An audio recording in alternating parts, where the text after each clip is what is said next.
इस वीडियो को आगे बढ़ाने से पहले मैं आप लोगों से एक बात कहना चाहूँगी। जैसे कि मैं इस समय चर्चा चल रही है कि पास्ट लाइफ रिग्रेशन के दौरान जो सामान्य व्यक्ति थे उन्होंने गुरुजनों के गलों में किसी माध्यम ने, सबने नहीं, तगमे देखे, लॉकेट देखे। उन लॉकेटों पे ऊपर कुछ चित्र थे और कुछ लिखा भी हुआ था। क्या लिखा हुआ था उसे तो कोई भी पढ़ नहीं पाया और समझ नहीं पाया। किसी एक माध्यम ने भी नहीं वो बता सका कि उस पे क्या लिखा हुआ था, लेकिन लिखा हुआ था। और इसी तरह से जो मीनिंग थे, उन लॉकेट्स के जो मीनिंग थे उसे भी समझना, क्योंकि वो पर्टिकुलर एक आत्मा के लिए संदेश है तो वो ही उसे समझ पा रही है, कोई अन्य उसे नहीं समझ पा रहा। तो अब यहाँ पे एक चीज मैं आपको क्लियर करना चाहूंगी कि जैसे कि कोई व्यक्ति किसी परिस्थिति में होता है तो उसे ही पता होता है कि परिस्थिति क्या है, किसी दूसरे को नहीं पता होता। इसी तरह से जो तगमे, जो लॉकेट गुरुजनों के गले में देखे गए, वो चूंकि पर्टिकुलरली किसी एक आत्मा के लिए कुछ संदेश थे उसमें, तो वो सिर्फ वही आत्मा समझ पा रही थी। हम लोग नहीं उन मीनिंगों का मतलब निकाल सकते। उसका मतलब सिर्फ वो आत्मा निकाल सकती है जिसके लिए वो संदेश है। अब कुछ इसी तरह से यहाँ पर मैं एक बात और कहना चाहूंगी कि इस समय जिस ज्ञान पे चर्चा चल रही है ये अपने आप में बहुत ही गहरा है। अब जैसे कि कुछ लोगों ने जीवात्मा जगत के नियम बुक पढ़ी है, उस बुक में एक जगह पर ये बात बताई गई है कि पिता के साथ जो संबंध होता है वो कार्मिक अकाउंट के कारण नहीं होता है, वो माता के कारण होता है। ये बात उस जीवात्मा जगत के बुक, उस पुस्तक में लिखी हुई है। ये मेरे विचार नहीं है। मुझे ये बात बिल्कुल गलत लगी जब मैंने पढ़ी। और सिर्फ मैं नहीं, मैं समझती हूँ कि जिन भी लोगों ने वो बुक पढ़ी है उन्हें ये बात सही नहीं लगी होगी।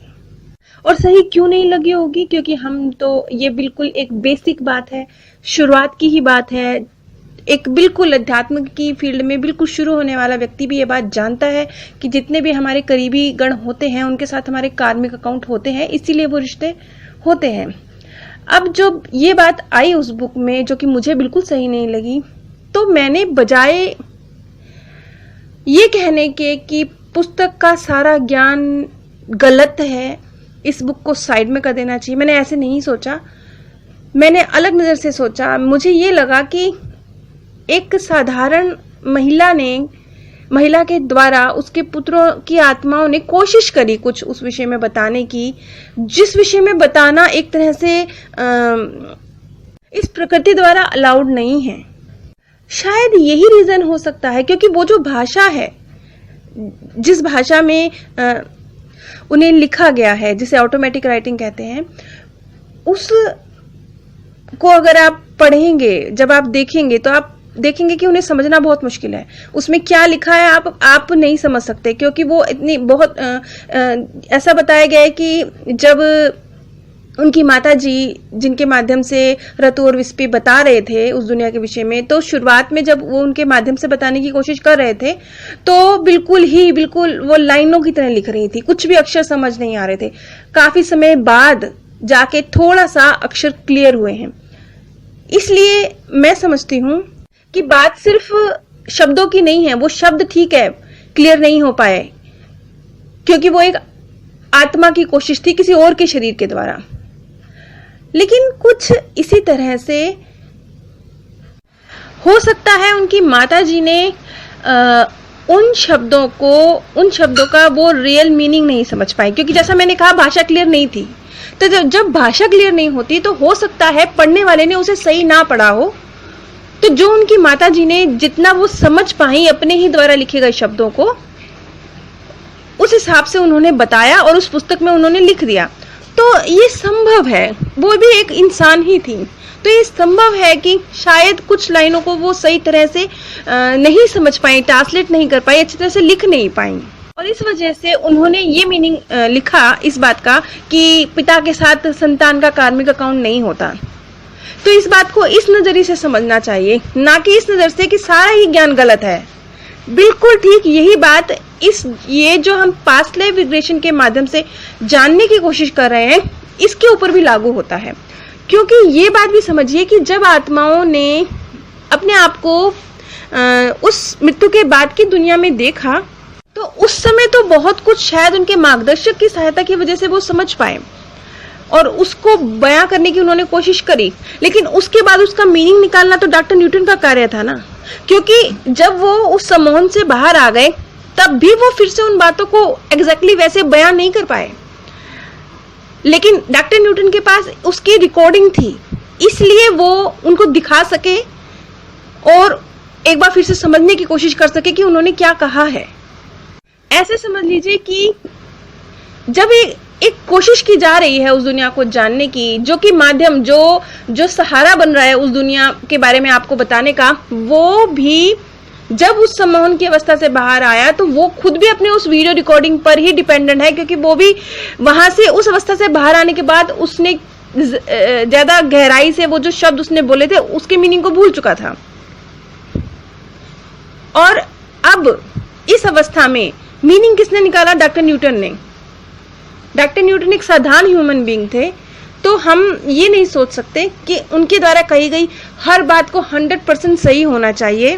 कहीं कहीं हम अपनी बुद्धि भी लगाएंगे कि ये चीज ऐसे सही नहीं हो सकती या सही हो सकती है, लेकिन आप ये देखिए कि एक व्यक्ति ने साइंटिफिक तरीके से कोशिश करी है एक मुश्किल रहस्य को जानने की और किताब के माध्यम से हम तक पहुंचाने की।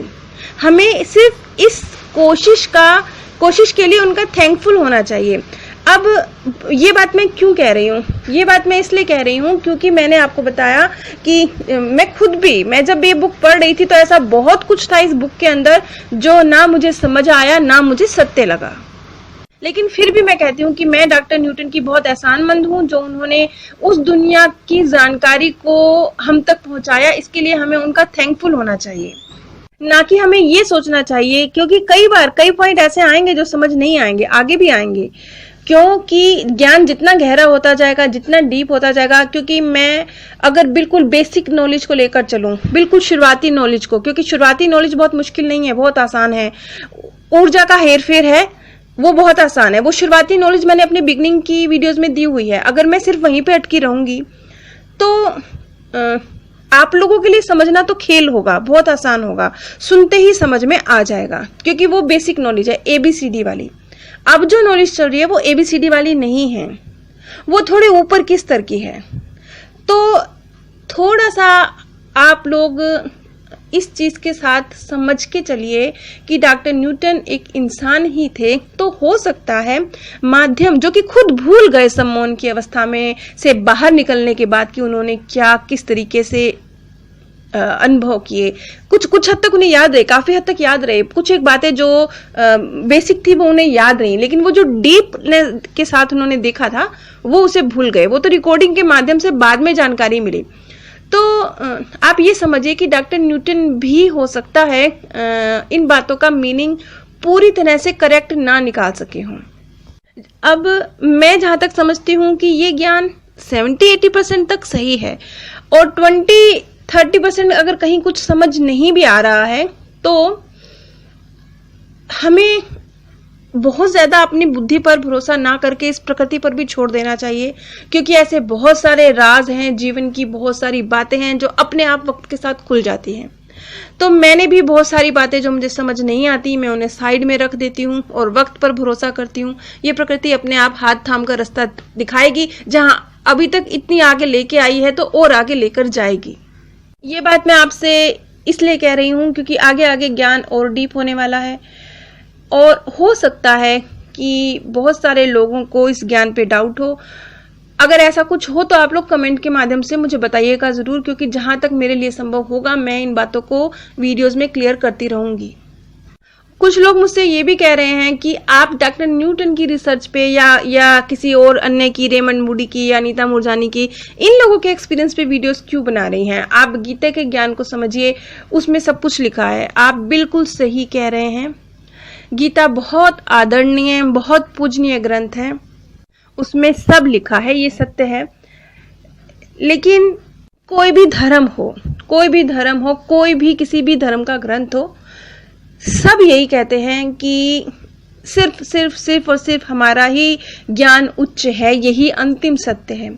अगर हम भी यही कहेंगे तो एक तरह से हम अपनी आंखें बंद कर रहे हैं और अंधा अनुकरण कर रहे हैं, जो कि हमें नहीं करना है। मैं ये मानती हूँ कि गीता के महान ज्ञान के आगे तो सारा ही ज्ञान तुच्छ है, लेकिन वो एक बहुत बहुत महान धार्मिक ज्ञान है और ये चैनल धार्मिक नहीं है।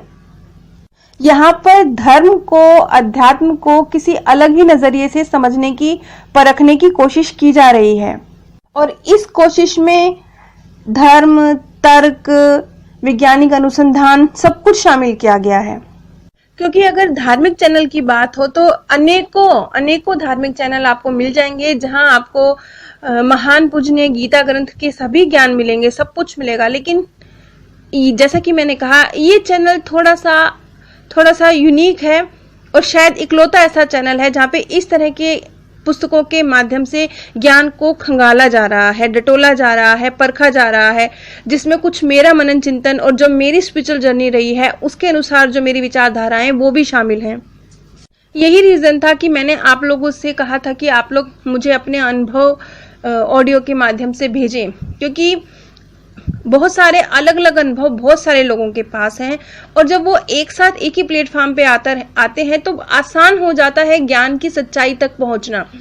लेकिन ऐसा नहीं हुआ। मेरे पास रिटर्न में तो ढेरों मैसेज आए हैं, बेहिसाब आए हैं, मैं पढ़ भी नहीं सकती, इतने सारे आए हैं, लेकिन अनुभव बहुत कम लोगों ने भेजे हैं।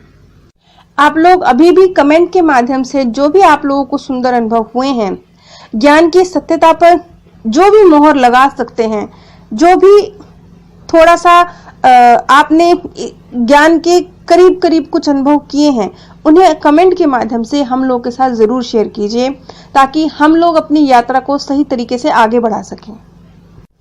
आप सभी पर परमात्म सौंदर्य, प्रेम और आनंद सदैव बरसता रहे। आप सभी दिव्य परम धाम में स्थान प्राप्त करें। इस वीडियो को आगे बढ़ाने से पहले मैं आप लोगों से एक बात कहना चाहूँगी, जैसे कि मैं